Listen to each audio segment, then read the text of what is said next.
Are you the type of wife that he desire to lead? Or does every time he does something wrong, you point it out and you bring up his past mistakes and you bring up what he's not doing right, and nothing ever feels good enough? If you've created an environment in your marriage where nothing ever feels good enough to your husband when he does it, of course he's not going to lead. It's like this perpetual cycle. So today we're going to go through some Christian marriage advice, how to submit to your husband when he's maybe not leading, when he's not showing up the way you want him to. And so don't turn off just because I said the word submit, right? Or submission. We're going to get into it. Don't turn away, because is what you're doing working? Do you have the connection, the intimacy, the passion, the oneness that you desire in your marriage? And if you don't, then you might need to put aside what you believe right now, what you think is right, because your way might not be working. And your ego could get in the way to say, well, I don't want to respect him. I don't want to submit to him because he's not doing X, Y, and Z. And I just want to challenge that if you'd be willing to. So birds of a feather flock together, you know that saying. So if you get any value out of this video, be sure to share it with your friend group. Be sure to share it with the moms that you go and complain about your husband to, that back you up, so that you can increase the awareness amongst your group. And so first, I want you to think, is it true, right, that he's not leading? Whatever you believe about your husband, the reason why you don't want to submit, let's say, to his leadership, right, or you lean away from respecting him, can you be 100% sure that he's not leading? And most women would automatically say, yes, like I am sure. I've been gathering the evidence, I see it. But does he lead in other areas, right? Is he leading in his workplace? Is he leading with your children sometimes? Is he leading in other areas? Are you open to the idea that you might have it wrong and you might have blinders on to see what you want to see? Because our brain is phenomenal at gathering evidence, and our brain makes us right. So if we have a belief, my brain is going to gather evidence in order to continue to make me right. So one of the beliefs I had in our relationship was that I wasn't lovable. And in the beginning, Skylar showed up with flowers. He took me on date nights. He would listen to me when I cried. He would let me talk. He emotionally connected with me. Like, he was there. And I maybe 6 months into our relationship, I was sitting on the couch and said, babe, you don't love me. And he was like, Jessica, if you don't see that, you never will. But my brain was gathering evidence for my belief that I wasn't lovable. So could it be that you are gathering evidence about your spouse that they aren't a good leader and they shouldn't be respected? And could it be that you're looking for all the things that they do wrong? Like, do you notice when he does something wrong? You're like, yep, that's another one. And you almost make this like mental notch, like, oh, he did it again. He did it again.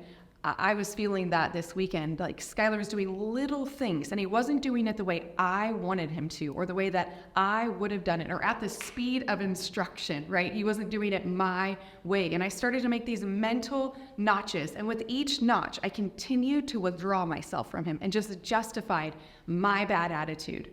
But that wasn't about him. That was about me and my heart. When I choose to withdraw from him, that's about me. He might be doing something to bring that up, but could God be wanting me to grow in that area, right? So when my ego gets in the way, I will be right? Like, he did something wrong. And what I'm asking you right now is, could you lower your ego, and would you be willing to look for new evidence? Maybe you don't take my word for it.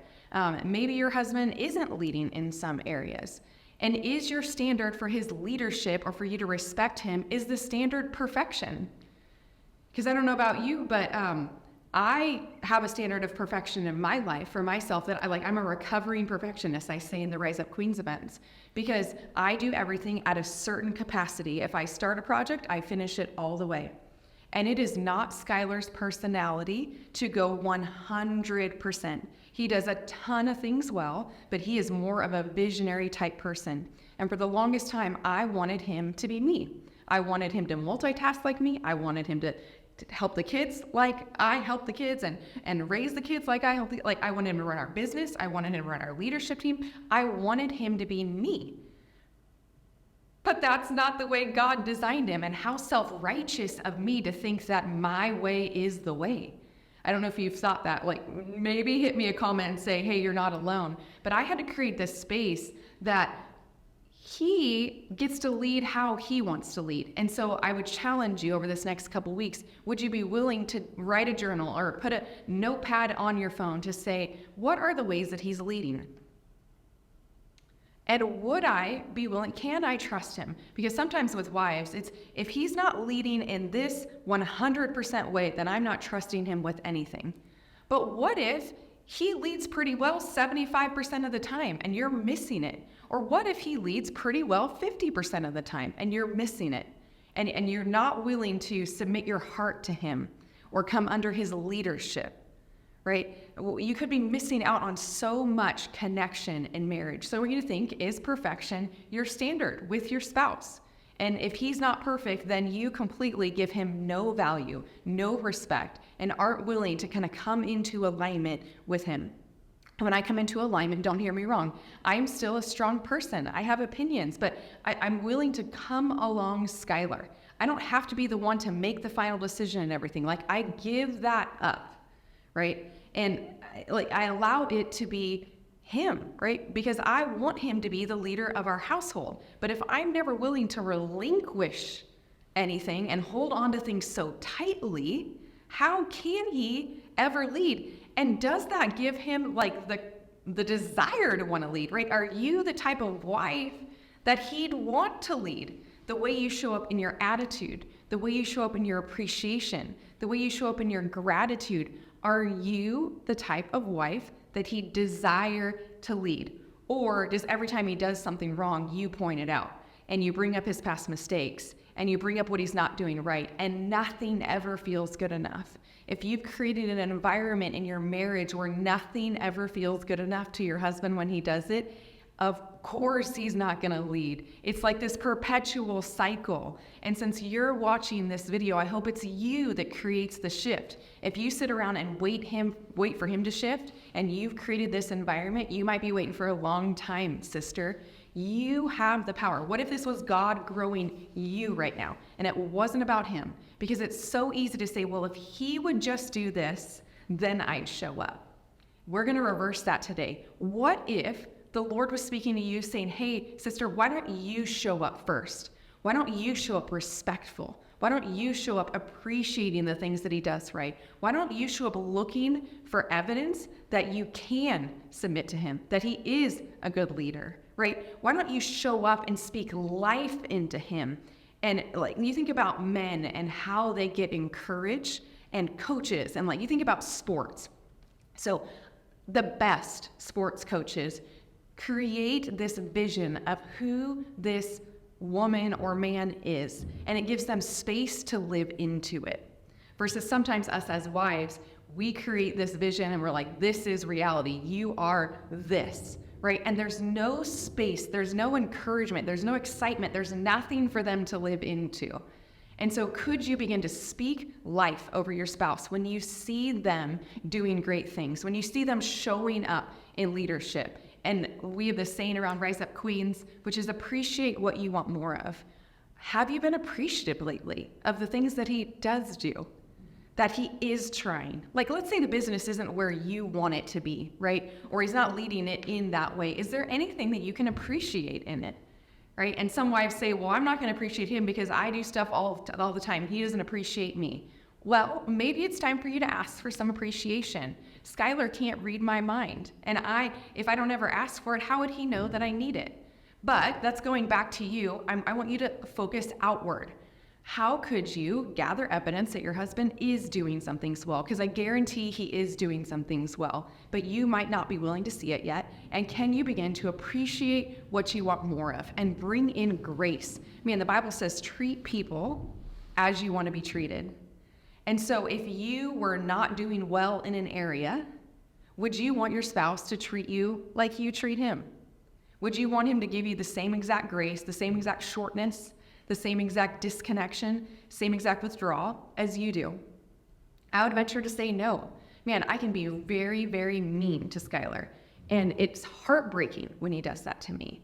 And so I'm asking you to be the emotionally mature person. In some way, can you lean in and begin to appreciate what you want more of and see the best in him? Because if you've been in control and you've created a husband that's maybe passive and doesn't think he can win, it's going to take a little bit of time for him to get going to even want to step into that. So if you beat him down multiple times, it's going to take him a minute to get going and get started. And there's going to have to be a shift in your mindset that, can I appreciate it when he shows up 25% of the time? And can I appreciate when he shows up 50% of the time, and not keep score of the times that he doesn't show up? Because at the end of the day, ladies, the Bible says men need respect. They don't need respect if they're respectable. They need our respect. It is a design of God of men, just like we need love. It's not something we just hope for. Like, we need it from our spouses. Your husband desperately needs your respect. And so you might be saying, I have no clue where to start.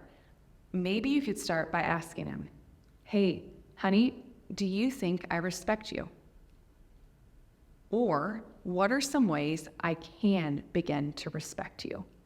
And when you ask that question, I would challenge you to just listen. For me, in order to listen and not get triggered, I need a notepad and a pen. So, honey, do I respect you? Do you think I respect you? And it might take him a second because he might be scared to answer you if you're a wife that blows up or shuts down, right? So do I respect you? And then I would just wait. And then what are some ways that maybe I disrespect you and you can do the opposite, or some of the ways that you desire for me to respect you? And if you'd be willing to just listen in that conversation and not say anything, man, that's powerful. Man, that's you stepping into emotional maturity in your marriage and being willing to not be perfect and love another person, maybe the way that Jesus is calling you to. So if you got any value, whatever stuck out for you, I'd love to hear in the comments. There was a lot that was said. What are you committed to doing? What part of this video are you going to take with you? And if you haven't already, make sure you save it and send it to a friend, and maybe create an accountability group around how you can show up as the wife God has called you to be this year.